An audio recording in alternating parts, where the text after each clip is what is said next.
Hi, ladies and gentlemen. Hope you guys doing well. Mr. Morris here to talk about Roman governments with you today. We're going to talk about three types of governments. We're going to talk about the early kingship of the Etruscan kings, the Roman Republic, and finally the Roman Empire. So let's get started.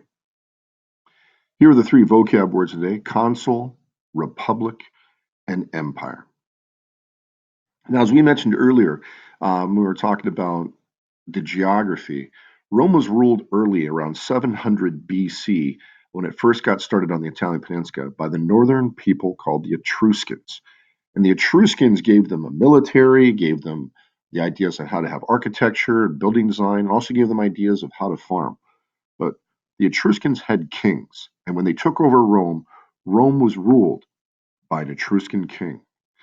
There would be seven kings that would rule during the time that Rome was under the Etruscan reign, starting with a guy named Romulus, which has to do with our myth. But remember, that was a myth. This was an actual guy named Romulus.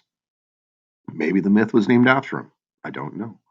But we go through all these different kings until we finally get to the Roman revolt 200 years later in 509 BC, when the Romans had enough of a guy named Tarquin, the Etruscan king Tarquin the Proud. He was an evil man, so evil that the Romans overthrew him. I'm going to play you part of this video because I think it's important you guys hear this first part. Mobs tore through the streets and attacked Etruscans wherever they found them.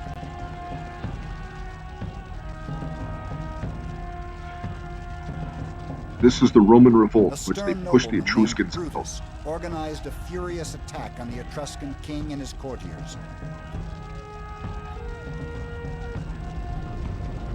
They were overwhelmed and fled for their lives. Romans vowed they would never again live under a king. So how exactly were they going to live?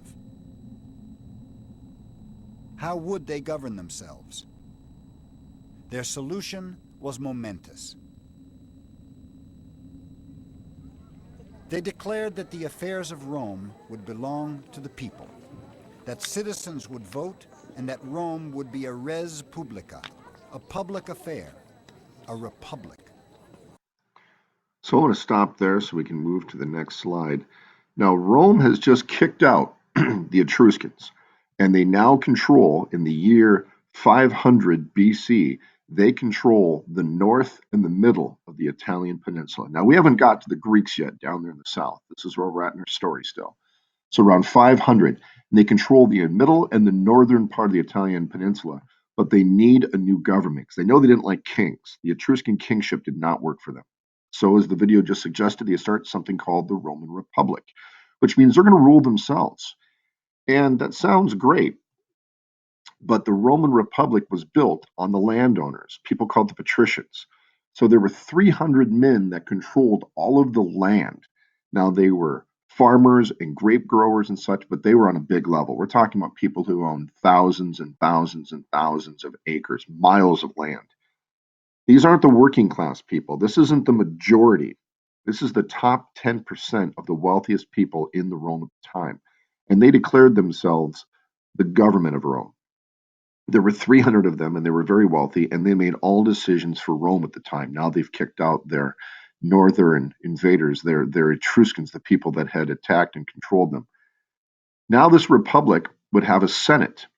The senate were the 300 wealthy men. And the 300 wealthy men would have two people from the senate each year called consuls, which would make decisions for the senate. Instead of having the Senate make decisions all the time, 300 men take a long time to make a decision. The two elected consuls or supreme senators for 2 years would make decisions with the advisement of the Senate. And then after a year, they'd go back to becoming a regular senator. And then another two other senators would be elected to become the consul. So it was kind of the Senate electing two people to run them per year from their own Senate party. Again, they were very, very wealthy, and the poor did not have a voice. Matter of fact, a senator was a senator for life. And once he died, the senatorialship went back to his family, and the next oldest person in the family took over the senatorialship. The poor people really didn't have a voice. As a matter of fact, they had something called a citizens' assembly in which they would meet and they would talk and discuss things, but they really had no power. The only thing they could do was threaten revolt. We're leaving. We're going to get upset. We're going to blood in the streets if you don't listen to us. And most of the time, the wealthy Senate did not listen to him. But I guess the plebeians, or the poor working class, felt this was what they could do to be heard. Here's the breakdown. You have your two consuls, the two people in charge of the Roman Senate that came from the Senate on an annual or yearly electoral piece of being a consul. Then over here you have your tribunes. The tribunes are the people that basically represent and speak for the citizen assemblies. And the tribunes would advise the Senate, this is what the people want. But the Senate most of the time never listened. And then, of course, they had the consuls that came from the Senate. So we have the wealthiest people in Rome right here. We have people that are also wealthy that listen to the working class people. And then you have the majority, the 90% of Rome, who are the poor, who have no real voice of power. Now, this went on several hundred years until the year 44 BC. So we're 500 years into this Roman Republic. And for the most part, it works because that's just the form of government they have. And that's just the form of government that everybody agreed to. But here we are in the year 44 BC, and Rome is overrun with crime. People can't go out in the streets. The taxes are up. They're upset, people are out of work, and people turn to Julius Caesar, a wealthy man who was a senator, and he was at one point a consul as well. So he was part of the wealthy landowning group. He was also a general, and he commanded the 13th Legion, which was a very famous legion that won a lot of wars in ancient Rome. A very popular man. But he listened to the people, and the people told him, here's what we want, we're upset, this can't go on. And Caesar said, you're right.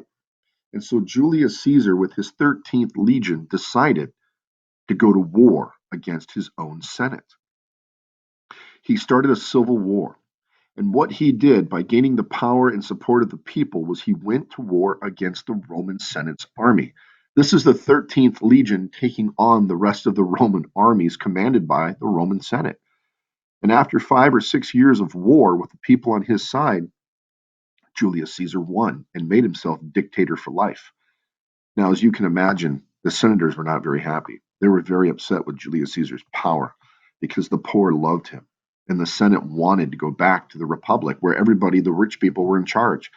But Caesar was listening to the poor people and giving them land and giving them money. The Senate became impatient and was very upset. So they devised a plan to assassinate Julius Caesar. And on 44 BC, in the year 44 BC in March, 60 senators got together, led by a friend, Brutus, of Julius Caesar, and they surrounded him and they stabbed him 23 times, killing him.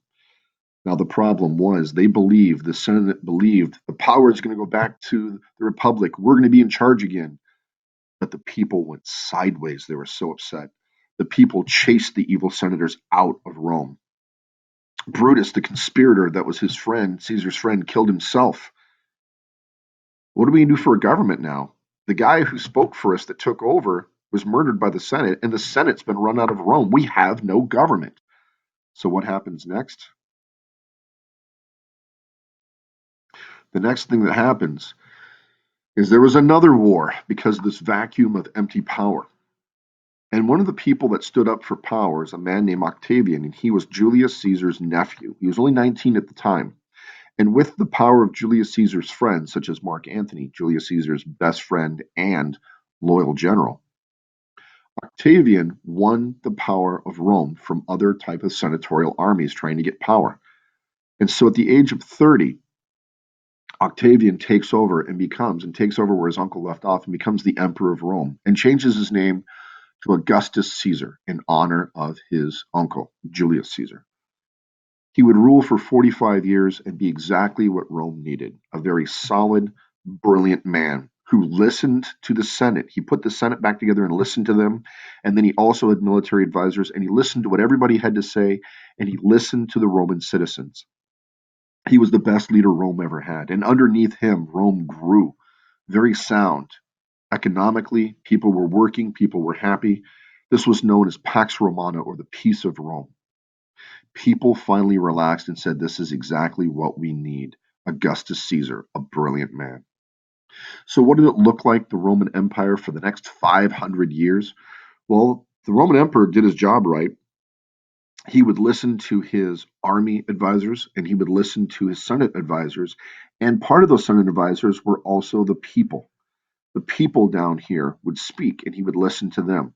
So we'd have military, the citizens, and the Senate advising him, and he would make decisions on what was best for the people and Rome itself. Now, as you might imagine, there were some bad Roman emperors too, because there are people that go crazy when they have power. And for the next 500 years, Rome would have very good emperors and very bad emperors. Under this empireship for 500 years, reaching until 476 BC, Rome would grow huge. Here's that Italian peninsula. Here are the islands they got from the Punic Wars in 246 BC. Here's Carthage and the Spain and France they would get from the Second and Third Punic Wars up to 134 BC. And then after the Republic was over in 44 BC up to 476 AD. So here we are in about 600 to 700 years of Roman power. They take over the entire peninsula, even down here where Egypt is. Rome was huge, but it got too big. And the Roman Empire would at some point get so big it was on the verge of collapse. And we'll have that conversation another time, which is the failure and fall of Rome. But, ladies and gentlemen, we've talked about the Etruscan kingship, we've talked about the Roman Republic, and we've talked about the Roman Empire. The kingship would go from 756 BC to 509 BC. Rome would take over the northern Etruscans, and then the Republic would last from 509 to about 44 BC, another 500 years.